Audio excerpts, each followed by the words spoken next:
আমরা পূর্বের ভিডিওতে ওয়ার্ডপ্রেস ড্যাশবোর্ডের পোস্ট সম্পর্কে অ্যাডভান্স ভাবে জেনেছি। আজ আমরা দেখব ওয়ার্ডপ্রেসের media section. WordPress media library কিভাবে কাজ করে। মিডিয়া লাইব্রেরি বলতে কি বোঝায়?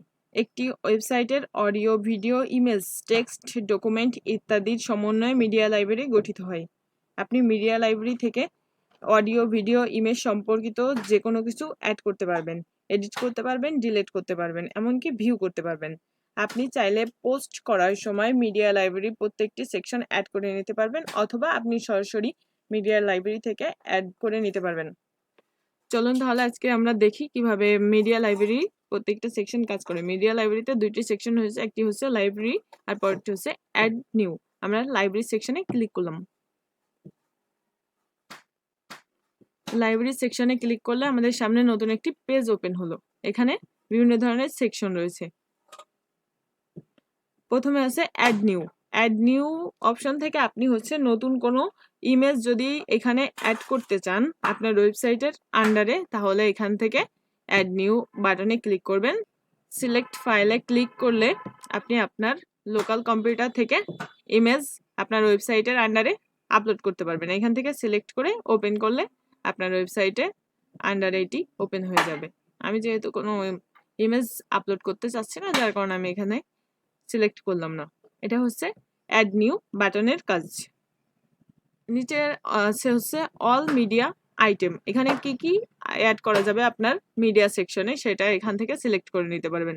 দেখেন অল মিডিয়া আইটেম, এই অল মিডিয়া আইটেম সিলেক্ট করা থাকলে আপনি এখানে অডিও, ভিডিও, ইমেজ সবকিছু, ডকুমেন্ট যে কোনো কিছু অ্যাড করতে পারবেন।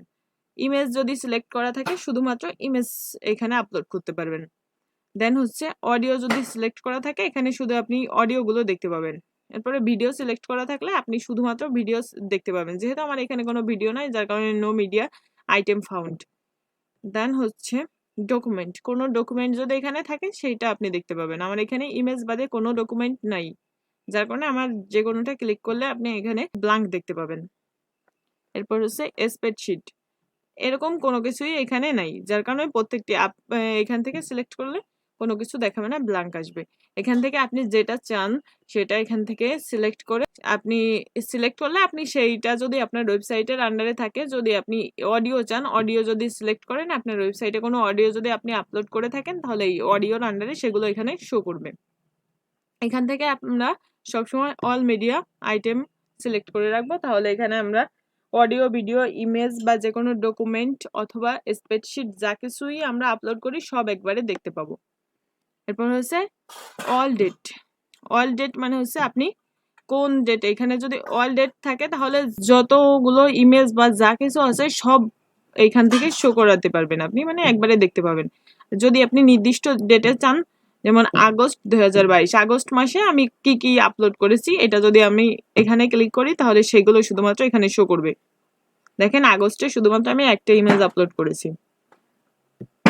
এরপরে জুলাই, আগস্টের আগের মাসে আপনি যদি কোনো স্পেসিফিক মান্থ চান যে এই মান্থে আমি কি কি আপলোড করেছি এটা দেখবো, তাহলে এখান থেকে আপনি সেভাবে সিলেক্ট করে নিতে পারেন। আমরা অল ডেট রাখবো। এরপরে এখান থেকে যা সিলেক্ট করবেন, সিলেক্ট করার পরে বাল্ক সিলেক্টেড ডে ক্লিক করলে হচ্ছে আপনার সেটা সিলেক্ট হয়ে এখানে ফিরে আসবে। এরপরে আপনি যদি চান যে কোনো নির্দিষ্ট ইমেজ খুঁজে পেতে যাচ্ছেন, আপনার ওয়েবসাইটের আন্ডারে অনেকগুলো ইমেজ আছে, এখন নির্দিষ্ট কোনো নামের একটা ইমেজ আপনি খুঁজে পেতে যাচ্ছেন, এভাবে স্ক্রল করে করে যদি যখন আমার এখানে তো অল্প ইমেজ আছে যার কারণে আমি সব ইমেজগুলো দেখতে পাচ্ছি, যখন এখানে হাজার হাজার ইমেজ চলে আসবে আপনার ওয়েবসাইটের আন্ডারে আপনি আপলোড করবেন, তখন তার মধ্যে থেকে যে কোনো একটি ইমেজ খুঁজে পেতে আপনার অনেক সমস্যা হবে। তখন যদি আপনি ইমেজের নামটা এখানে লিখে সার্চ দেন তাহলে ইমেজটা খুঁজে পেতে খুবই ইজি হবে। এটা হচ্ছে সার্চ বক্সের কাজ। আর এইটা হচ্ছে এই ইন্টারফেসটা হচ্ছে আপনার যতগুলো ইমেজ বা যা কিছু এখানে থাকবে এখানে শো করবে। এটা হচ্ছে আমাদের গেল মিডিয়া লাইব্রেরি সেকশন। দেন হচ্ছে অ্যাড নিউ। আমরা পূর্বে যে অ্যাড নিউ বাটন দেখেছিলাম, সেম অ্যাড নিউ সেকশনের কাজ।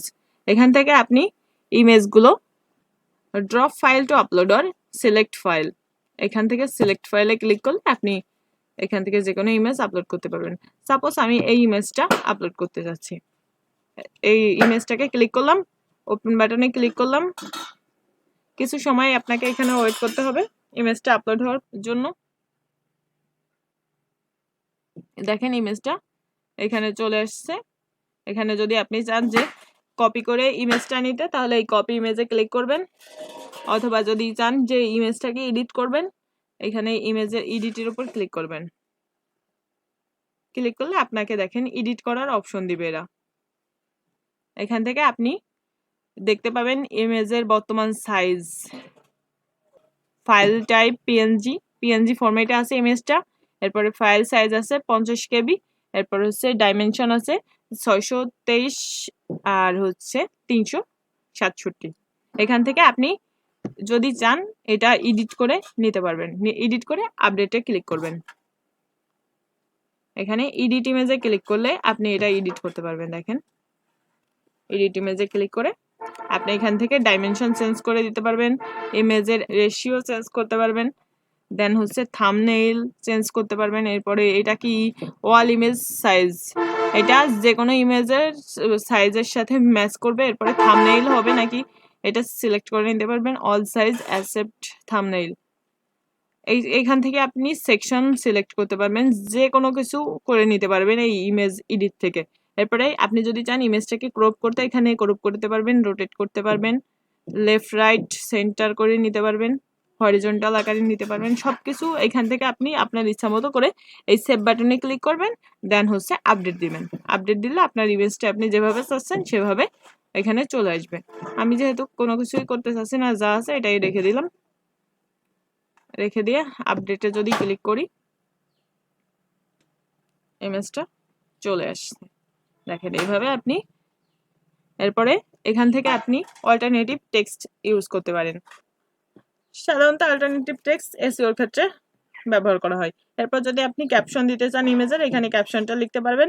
দেন হচ্ছে যদি ইমেজ সম্পর্কে ডেসক্রিপশন লিখতে পারেন 2-4 লাইনে এখানে লিখে দিয়ে আপনি আবার আপডেট বাটনে ক্লিক করলে আপনার ইমেজটি আপডেট হয়ে যাবে। এভাবে যে কোনো ওয়ার্ডপ্রেস ওয়েবসাইটে ইমেজ আপলোড করতে হয় এবং ইমেজকে এভাবে রিসাইজ করে নিতে পারবেন আপনি আপনার ইচ্ছা মতো আপনার ওয়েবসাইটের সাইজ অনুযায়ী।